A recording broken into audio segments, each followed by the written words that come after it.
Welcome to new TV Telugu.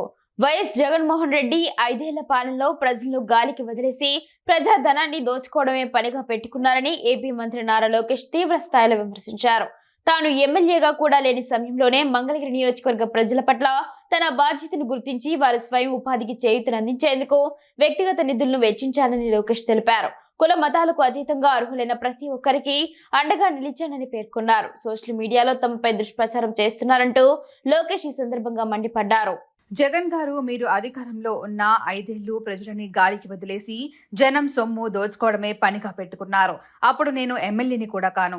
ప్రజల కోసమే పుట్టిన తెలుగుదేశం పార్టీ నాయకుడిగా నా మంగళగిరి నియోజకవర్గ ప్రజలకు స్వయం ఉపాధికి చేయూతనందించాలని నిర్ణయించుకున్నాను. మహిళలు, చేనేతలు, స్వర్ణకారులు, చిరు వ్యాపారులకు అవసరమైన సామాగ్రి, ఆర్థిక సాయంతో చేయూతనందించాను. వీటన్నిటికీ నా సొంత నిధులు వెచ్చించాను. కుల మత అంతరాలు పాటించకుండా తమ కాళ్లపై తాము నిలబడాలనుకునే మహిళా మనులు వేలాది మందికి స్త్రీశక్తి పేరుతో ఉచిత శిక్షణ ఇచ్చి ట్రైనింగ్ పూర్తయ్యాక సర్టిఫికెట్లు ఉచితంగా టైలరింగ్ మిషన్ మెటీరియల్ అందజేశాను. మంగళగిరి స్త్రీశక్తి కేంద్రం 2022 జూన్ 20న ప్రారంభించాం.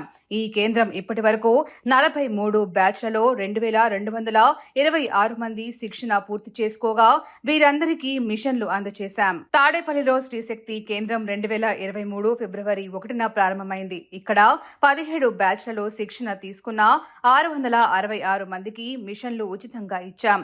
దగ్గిరాలలో 2023 ఏప్రిల్ 10న ఆరంభించిన శ్రీశక్తి కేంద్రంలో 16 బ్యాచ్లలో 616 మంది ట్రైనింగ్ పూర్తి చేసుకోగా వీరందరికీ మిషన్లు పంపిణీ చేశాం.